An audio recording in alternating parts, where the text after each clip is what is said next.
Okay, ഇനി mass moment of inertia of A cylinder പഠിക്കാം. Mass moment of inertia എന്ന് പറഞ്ഞാൽ ഒന്നുകൂടെ പറഞ്ഞിട്ട് ഡിഫറൻസ്. മൊമെന്റ് ഓഫ് ഇനർഷ്യ എന്ന് പറഞ്ഞാൽ with respect to area and the perpendicular distance വെച്ചിട്ടാണ് കണ്ടുപിടിച്ചത്. അതായത് area into perpendicular distance square. ഇവിടെ എന്ന് പറഞ്ഞു കഴിഞ്ഞാൽ അതായത് നമ്മൾ പഠിച്ചു എക്സ് സ്ക്വയർ ഡി എ അല്ലെ, ഐ എക്സ് എക്സ് എന്ന് പറഞ്ഞാൽ y square d a, I y y എന്ന് പറഞ്ഞാൽ integral x square d a. ഇവിടെ എന്ന് പറഞ്ഞു കഴിഞ്ഞാൽ നേരെ മാസ് വെച്ചിട്ടാണ് ചെയ്യുന്നത്, ഏരിയക്ക് വരെ മാസ് എടുക്കുന്നത്, അത്രയേ ഉള്ളൂ വ്യത്യാസം. അങ്ങനെയാണ് mass moment of inertia. So ഇനി സിലിണ്ടറിൻ്റെയും കൂടെ കണ്ടുപിടിക്കാണ്ട്. സിലിണ്ടറിൻ്റെ ഹൈറ്റ് എച്ച്, ഒരു റേഡിയസ് ആറുള്ള സിലിണ്ടറിൻ്റെ mass moment of inertia. So നമ്മളൊരു റിങ് അകത്ത് കൺസിഡർ ചെയ്യുന്നു, ഒരു ചെറിയ ഡിസ്ക് ഷേപ്പിൽ സിലിണ്ടറിൽ നമ്മളൊരു സെക്ഷൻ എടുക്കുന്നു. At y distance from x x axis, ഈ എക്സ് എക്സ് ആക്സിൽ നിന്ന് വൈ ഡിസ്റ്റൻസിലെടുക്കുന്നു. ആ സ്ട്രിപ്പിൻ്റെ തിക്നെസ് എന്ന് പറഞ്ഞാൽ ഡി വൈ ആണ്.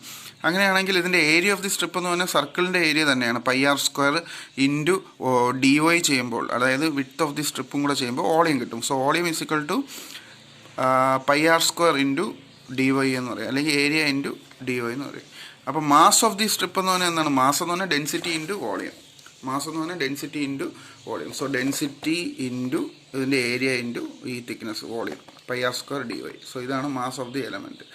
Volume pi r square d y എന്ന് മനസ്സിലായല്ലോ. വോളിയം ഓഫ് ദി സ്ട്രിപ്പ് എന്ന് പറഞ്ഞാൽ എന്താണ്? ഈ ചെറിയ സർക്കിളിൻ്റെ ഏരിയ പൈ ആർ സ്ക്വയർ ആണ്, അതിൻ്റെ thickness d y into density. Density എന്ന് പറഞ്ഞാൽ റോ എന്നാണ് റെപ്രസെൻറ്റ് ചെയ്യുന്നത്, density of the small element അല്ലെങ്കിൽ അതിൻ്റെ സ്ട്രിപ്പിൻ്റെ.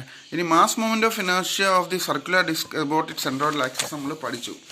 അതായത് ഇവിടെ ഉള്ള മാസ് മൊമെൻറ്റ് ഓഫ് ഇനർഷ്യ, അതായത് ഒരു സർക്കുലർ ഡിസ്കിൻ്റെ മാസ് മൊമെൻറ്റ് ഓഫ് ഇനർഷ്യ നമ്മൾ പഠിച്ചായിരുന്നു. ഐ എക്സ് എക്സ് എന്ന് പറഞ്ഞാൽ എന്തായിരുന്നു? എം ആർ സ്ക്വയർ ബൈ 4 എന്ന് പഠിച്ചു. സോ ഇതെന്ന് പറഞ്ഞാൽ ചെറിയ എലമെൻ്റ് ആയതുകൊണ്ട് d m r square by 4 എന്ന് എടുത്തു. അതായത് ഈ എലമെൻറ്റിൻ്റെ മാസ് മൊമെൻറ്റ് ഓഫ് ഇനർഷ്യ, ഈ എലമെൻറ്റ് കഴിഞ്ഞ പ്രോബ്ലത്തിൽ നമ്മൾ ഡിസ്കിൻ്റെ മൊമെൻറ്റ് ഓഫ് ഇനർഷ്യ പഠിച്ചായിരുന്നു, mass moment of inertia. So mass moment of inertia of the circular about centroidal axis, ചെറിയ എലമെൻ്റ് ആയതാണ് d m into r square by 4 ഇക്വേഷനാണ്. സോ ഇവിടെ നമ്മൾ പാരലാക്സിസ് തിയറം കണ്ടുപിടിക്കാനാണ്. ഇവിടുത്തെ mass moment of inertia I x x കണ്ടുപിടിക്കാനായിട്ട് ഇവിടുത്തെ നമുക്കറിയാം, ഇവിടുത്തെ mass moment of inertia plus എന്താണ് ഈ രണ്ട് പാരലൽ ഡിസ്റ്റൻസ്, അതെന്ന് പറഞ്ഞാൽ ഡി ആയിട്ട് എടുത്തു. ഈ ഒരു എലമെൻറ്റ് നിൽക്കുന്നതെന്ന് പറഞ്ഞാൽ ഡി ഡിസ്റ്റൻസിലാണ്, വൈ ഡിസ്റ്റൻസിലാണ് അല്ലേ. ഈ എലമെൻറ്റ് നിൽക്കുന്നത് വൈ ഡിസ്റ്റൻസിലാണ്. So m into y square എന്ന് എടുക്കാം മൊമെൻറ്റ് ഇത് വെച്ചിട്ട്. സോ അതാണ് പാരലാക്സിസ് തിയറം അപ്ലൈ ചെയ്തു. ഡി ഐ എക്സസ് ആണ് കണ്ടുപിടിക്കേണ്ടത്. ഡി ഐ നമുക്കറിയാം, d m r square plus d m, അതായത് അവിടുത്തെ മാസ് ഇൻറ്റു ആ distance between the two axis. ഇതാണ് ഇവിടുത്തെ ആക്സിസ്, നമുക്ക് ഐ എക്സ് എക്സ് ആണ് കണ്ടുപിടിക്കേണ്ടത്. ഇവിടുത്തെ നമുക്ക് ആൾറെഡി അറിയാം, നമ്മൾ കഴിഞ്ഞ ഇതിൽ പഠിച്ചായിരുന്നു ഡെറിവേഷനിൽ. ഈ ആക്സിസ് അത് തമ്മിലുള്ള ഡിസ്റ്റൻസ് വൈ ആണ്, ആ സ്ട്രിപ്പും ഇതും ഈ ആക്സിസും തമ്മിലുള്ള ഡിസ്റ്റൻസ്. സോ അതാണ് ഈ ഇക്വേഷൻ.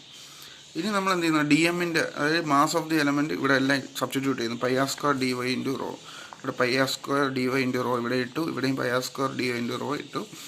എന്നിട്ട് നമ്മൾ എന്ത് ചെയ്യണം? ഇതിനെ ഇൻ്റഗ്രേറ്റ് ചെയ്യാൻ പോവുകയാണ്. ഇതെന്ന് പറഞ്ഞാൽ ഡി ഐ എക്സസ് ആണ്. ഐ എക്സസ് എന്ന് കണ്ടുപിടിക്കാനായിട്ട് എന്ത് ചെയ്യണം? ചെറിയ എലമെൻറ്റിൻ്റെ moment of inertia, mass moment of inertia ആണ് ഇത്. സോ ഫുള്ളായിട്ടുള്ള എലമെൻറ്റിനെ കണ്ടുപിടിക്കാനായിട്ട് എന്ത് ചെയ്യണം? ഫുൾ സിലിണ്ടറിനെ കണ്ടുപിടിക്കാൻ ഐ എക്സസിനെ ഇതിനെ ഇൻ്റഗ്രേറ്റ് ചെയ്യണം with lower limit and upper limit. ഏത് ലിമിറ്റാണ് നമ്മൾ ഫുൾ എടുക്കാൻ പോകുന്നത്?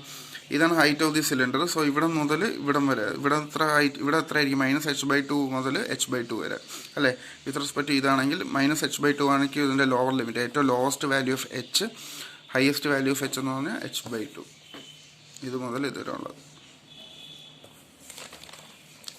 സോ അത് വെച്ച് ലിമിറ്റ് എടുക്കാൻ പോവുകയാണ്. -h/2 ടു h/2, അതായത് ഇവിടുത്തെ പോയിന്റ് മുതൽ ഇവിടുത്തെ പോയിന്റ് വരെ ലിമിറ്റ് എടുക്കാൻ പോകണം. ഇവിടുത്തെ പോയിന്റ് എന്ന് പറഞ്ഞാൽ -h/2, ഇവിടുത്തെ പോയിന്റ് എന്ന് പറഞ്ഞാൽ h/2 ആണ്. സോ അത് വെച്ച് ലിമിറ്റ് എടുക്കുമ്പോൾ നമുക്ക് കണ്ടുപിടിക്കാം I x X -h/2 to h/2 ഇതിൻ്റെ എടുത്തു പ്ലസ് ഇതിൻ്റെ എടുക്കുന്നു.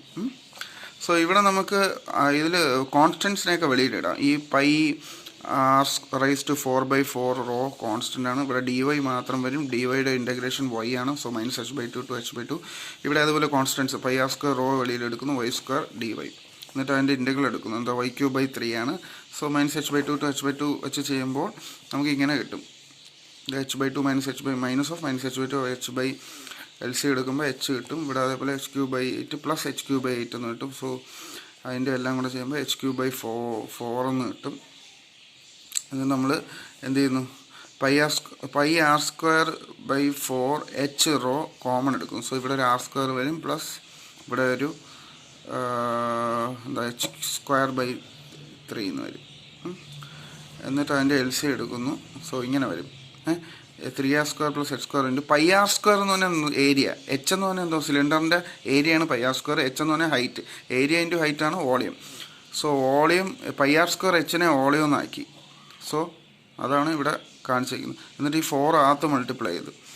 So πr² h volume into density എന്ന് പറഞ്ഞാൽ മാസ്. അതുകൊണ്ടാണ് ഇവിടെ മാസ് എടുത്തത്. സോ I(6) എന്ന് പറഞ്ഞാൽ ഇതാണ് ഇക്വേഷൻ.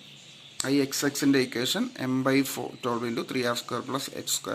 m എന്ന് പറഞ്ഞാൽ mass of the cylinder, r എന്ന് പറഞ്ഞാൽ radius of the cylinder, h എന്ന് പറഞ്ഞാൽ ഹൈറ്റ് ഓഫ് ദി സിലിണ്ടർ.